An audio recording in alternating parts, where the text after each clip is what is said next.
अस्सलाम वालेकुम, राना मुबशर। आप देख रहे हैं मेरा यूट्यूब चैनल। मैं आज जो है ना फिर एक करंट अफेयर बेस ही आप लोगों से जो है ना गुफ्तगू करना चाहता हूँ। आपने देखा पिछले काफ़ी दिन से इस फ़लस्तीन गज़ा के अंदर बड़े कत्लेआम हो रहा है, बूढ़ों का, बच्चों का और बेचारी हमारी बहनों का, माओ बहनों का, औरतों का बड़ा कत्लेआम हो रहा है। बड़ी बर्बरियत के साथ जो है ना वो इसराइल आप कह लो कि कत्लेआम करता जा रहा है। लेकिन इसकी रीज़न्स ढूंढना चाहें तो बहुत सारी रीज़न्स हैं। हमारी बीइंग मुस्लिम जो है ना बहुत सारी रीज़न्स हैं। लेकिन मैं आज जो है ना आप लोगों से कुछ बातें इस हवाले से भी शेयर करूंगा कि अब चलो ये हो रहा है, लेकिन अब हमें करना क्या चाहिए। कुछ मैं आप चीज़ों को लॉन्ग टर्म बताऊंगा और कुछ मैं आप लोगों को जो है ना कुछ शॉर्ट टर्म चीज़ें बताऊंगा कि शॉर्ट टर्म हमें क्या करना चाहिए और लॉन्ग टर्म हमें क्या करना चाहिए। शॉर्ट टर्म, अब देखें, अभी जो है ना कुछ दिन पहले, ये 2 दिन पहले जो है ना मौलाना फजलुर रहमान ने यौम फ़लस्तीन मनाने का आपका अनाउंसमेंट की है कि पाकिस्तान में यौम फ़लस्तीन मनाएं। ठीक है, मनाना चाहिए। यौम कश्मीर भी तो हम लोग मनाते हैं, डेफ़िनेटली हमें मनाना चाहिए।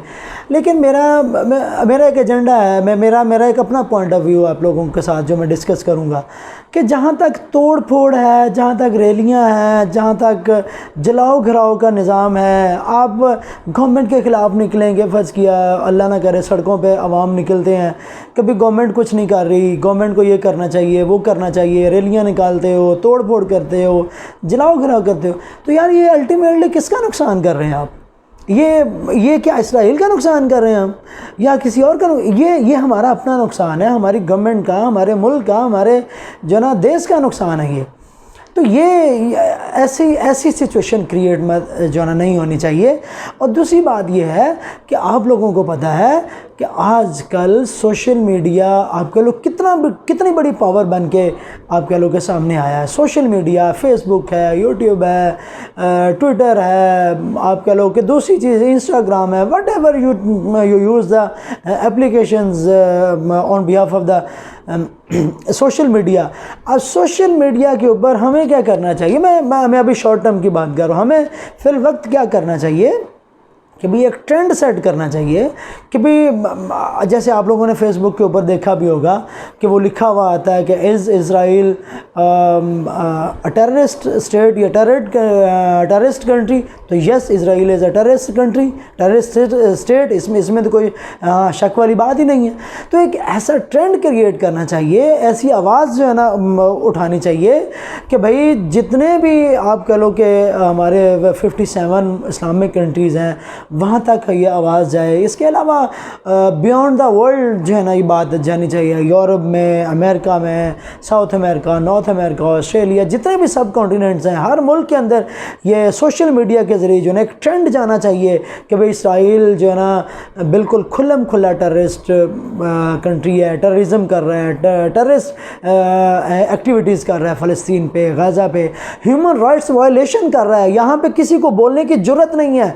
इवन आपको पता है, मैंने पिछली वीडियो में बताया कि भाई अब तो यूएसए में भी इसको जो है ना जो हमास ने या हिजबुल्लाह उसके ऊपर अटैक कर रहा है उसको ये कंडेम कर रहे हैं, लेकिन इसराइल की किसी बात को कंडेम नहीं कर रहे। और मैं कहता हूँ कि इसको ह्यूमन राइट्स वायलेशन वाली जो जितनी भी ऑर्गेनाइजेशंस हैं वो कहाँ हैं? अब वो मर गई हैं, उनमें से दम निकल गया, सांसें तो उनकी टूट गई हैं। कहाँ पे सारी ह्यूमन राइट्स वायलेशन वाली जितने भी ऑर्गेनाइजेशंस हैं? अब उनको जब मैदान में आना चाहिए, सामने आना चाहिए और इसराइल के ख़िलाफ़ खड़े होना चाहिए उनको कि भई आप जो है निहत्ते मुसलमानों को या कोई भी मुसलमान, तो एक मज़हब है ना, वो तो इसराइल कर रहा है, लेकिन कोई भी निहत्ता जो मजलूम है उसके ऊपर नहीं करना चाहिए। लेकिन मजाल के उनके कान में जो भी रिंगती हो। तो हमें जो है ना ये आवाज़ उठानी चाहिए, बीइंग मुस्लिम, और पूरी दुनिया में अपनी आवाज़ पहुंचानी चाहिए सोशल मीडिया के जरिए। एक जो है ट्रेंड सेट करना चाहिए और उसके बाद गवर्नमेंट को एक एजेंडा बनाना चाहिए। गवर्नमेंट ऑफ पाकिस्तान को या गवर्नमेंट जितने भी इस्लामिक कंट्रीज़ की गवर्नमेंट्स हैं उनको एक एजेंडे के ज़रिए आप कह लो उनका बाइकआउट करना चाहिए, इज़राइल का बाइकआउट करना चाहिए, उनके साथ इंटरनेशनल रिलेशन जो है हमारा उसको ख़त्म करना चाहिए। बल्कि हमारा तो है ही नहीं, ऑलमोस्ट कुछ भी नहीं है हमारा तो उनके साथ। लेकिन बात यह है कि उनके साथ हर किस्म का जो ना हाँ ताल्लुक़ ख़त्म कर देना चाहिए। और दूसरी बड़ी बात कि मैंने पिछली वीडियो में भी आप लोगों से बात की थी, OIC organisation of Islamic countries, अभी पिछले दिनों ये जो जितने भी फॉरेन मिनिस्टर्स हैं इस्लामिक कंट्रीज़ के, इन्होंने सब फॉरेन मिनिस्टर्स ने ये OIC के प्लेटफॉर्म से एक जो है ना आप कह लो रेजोल्यूशन पास की है उसके ख़िलाफ़ इसराइल के पास। आप मुझे ये बताएं कि रेजोल्यूशन पास करने से क्या होगा? कुछ भी नहीं होगा, कुछ भी नहीं हो सकता। आप ऐसा करें कि भाई किसी एक OIC के ज़रिए ये सारे के सारे प्लेटफॉर्म के ज़रिए आप UN में जाएं, जो सिक्योरिटी काउंसिल में जाएं, वहाँ जाके आवाज़ उठाएं। आपने जो उनके खिलाफ रेजोल्यूशन पास कर ली, रेजोल्यूशन कितनी पास हुई हैं आज तक, और किन पे अमल हुआ, किन पे नहीं हुआ, आप जो है ना सब लोग जानते हैं। रेजोल्यूशन पास का ये ऐसी बात नहीं, गवर्नमेंट को जो है ना किसी लेवल पे अमल करना है। और अब तो गवर्नमेंट्स की बात रह नहीं ना गई, अब तो इंडिविजुअली किसी कंट्री की बात है ही नहीं, अब तो पूरी उम्मत मुस्लिमा की बात है। अब तो पूरे के पूरे 57 जितने भी कंट्रीज़ हैं उनको एक साथ मिल के जो है ना काम करने चाहिए।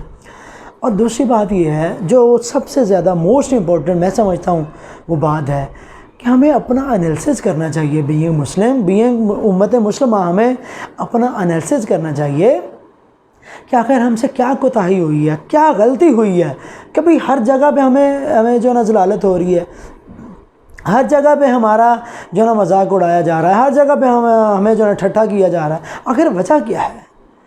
उनकी वजूहात जो मैंने समझी हैं according to my point of view है, सबसे पहली बात तो ये है कि हम इस्लाम से दूर हैं, हम दीन से दूर हैं। हमारे मज़हब की जो बेसिक प्रिंसिपल्स हैं हमारे मज़हब के, दीन इस्लाम के, उनसे हम दूर हैं, हम हट चुके हैं उनसे। जो नबी करीम सल्लल्लाहु अलैहि वसल्लम की ज़ात अक़दस ने, ज़ात मुबारका ने जो हमें दीन दिया, तो हम उस पर तो अमल ही नहीं कर रहे, हम दीन से दूर हैं। हम सिर्फ़ और सिर्फ अपना फ़ायदा सोचते हैं। जहाँ मेरा फ़ायदा होगा मैं वो काम करूँगा, जहाँ भाई इसका फ़ायदा होगा वहाँ ये बंदा काम करेगा। हम अपने फ़ायदे की बात करते हैं। अगर यही बात मैं इंडिविजुअली अगर कर रहा हूँ, तो यही बात अगर कलेक्टिवली बात की जाए, हमारे जितने भी इस्लामिक कंट्रीज़ हैं, आपको मैंने पिछली उसमें भी मैं अक्सर बात करता हूँ, अब तो UAE ने अलल ऐलान कहना शुरू कर दिया कि भाई हमास जो है ना इसराइल के ऊपर जितने भी जो ना अटैक कर रहा है उसको बंद करने चाहिए। अब इट मीन्स क्या है, इसका मतलब क्या है? भाई UAE को अपना इकनॉमिक बेनिफिट है, किससे? इसराइल से। अब वो उसको इस चीज़ से कोई लेना देना नहीं है कि भाई फ़लस्तीन वाले हमारे मुसलमान बहन भाई हैं, उनके ऊपर क्या हो रहा है, उसको तो कोई लेना देना नहीं है। हर बंदा अपने फ़ायदे की बात करता है, हर स्टेट अपने फ़ायदे की बात करती है, हर कंट्री जो है ना अपने फ़ायदे की बात करती है, हर ऑर्गेनाइजेशन अपने फ़ायदे की बात करती है। जहाँ हमें फ़ायदा मिलता हम वहीं पर अपना सर झुका लेते हैं, जहाँ पे हमें एक इकनॉमिक बेनिफिट मिलता हम जो है ना वहाँ पे अपनी हार मान लेते हैं। दीन से दूरी, दीन इस्लाम से दूरी, ये बहुत बड़ी ज़लालत हुई पड़ी हमारे साथ। ये जितना कुछ भी हो रहा है, ये सिर्फ़ और सिर्फ दीन मज़हब से दूरी की जो ना बात है। और दूसरी बात ये है कि हम लोगों ने, आप कह लो कि हर मसलक ने अपनी अपनी मसाजिद तो बना ली, अपने मदरसा तो बना लिए, अपने मसलक के मुताबिक इस्लामिक एजुकेशन तो देना शुरू कर दी, लेकिन साइंस एंड टेक्नोलॉजी और रिसर्च के अंदर, इंफॉर्मेशन टेक्नोलॉजी के अंदर कहाँ सर्च हुई है? भाई ये दीन इस्लाम एक ट्रेडिशनल दीन नहीं है, ये जिद्दत का दीन है, ये इनकलाब का दीन है। ये जो ना हमारा जो मज़हब इस्लाम है, ये वक्त के साथ ढलने का नाम है। वक्त के साथ जैसा वक्त है, आप जो ना वैसी चीज़ें करना शुरू कर दें। हमेशा जो प्रेजेंट आप कह लो कि कंटेम्प्रेरी जो एजुकेशन होती है, उसमें हर मज़हब को, हर कौम को, हर बंदे को टॉप पे होना चाहिए। हमने ये कहाँ पे सर्च की है? हम जो ना साइंस टेक्नोलॉजी में जो ना बहुत पीछे हैं, इंफॉर्मेशन टेक्नोलॉजी में पीछे हैं। उसके बाद हमने कितनी इन्वेंशंस की हैं आज तक?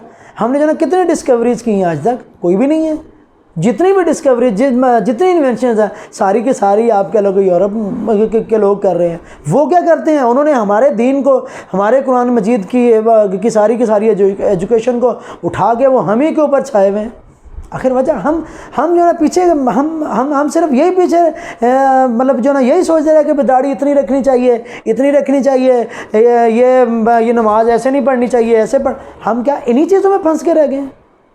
ये इस चीज़ से निकलना चाहिए प्लीज़। मेरी जो है ना रिक्वेस्ट तो यही है कि भाई इन चीज़ों से निकलें।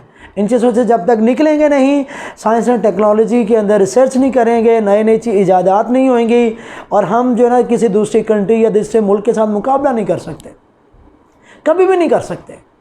और तीसरी बड़ी बात, सबसे पहली बात मैंने आप लोगों को बताई कि आखिर हो क्यों रहा है मुस्लिम उम्मत के साथ, आखिर वजह क्या है। सबसे पहली बात, दीन से दूरी, मतलब दीन से हम लोग दूर हैं, मज़हब इस्लाम की जो है ना एजुकेशन से हम लोग दूर हैं। दूसरी बात क्या है कि हम साइंस टेक्नोलॉजी, इंफॉर्मेशन टेक्नोलॉजी के अंदर, मतलब साइंटिफिक रिसर्च के अंदर हम लोग पीछे हैं। हम लोग मुकाबला ही नहीं कर पाते दूसरों का, क्या कहते हैं, दूसरे ममालिक का। अब देखें ना, यहाँ पे अगर 4G चल रहा है तो वहाँ पे क्या 8G 7G चल रहे हैं। आप ज़रा अंदाज़ा तो लगाएं कि हम कितना पीछे हैं उनसे। कितनी देर के बाद हमारे पास चीज़ें आती हैं। कौन सी ऐसी चीज़ है जो क्या कहते हैं, ये जो मोबाइल हम जो है ना यूज़ करते हैं बड़े बड़े, लो जी हमने जो है ना iPhone Pro Max यूज़ कर लिया, भाई आप लोगों ने बनाया, ये आप लोगों ने बनाया, ये तो किसी और ने बनाया।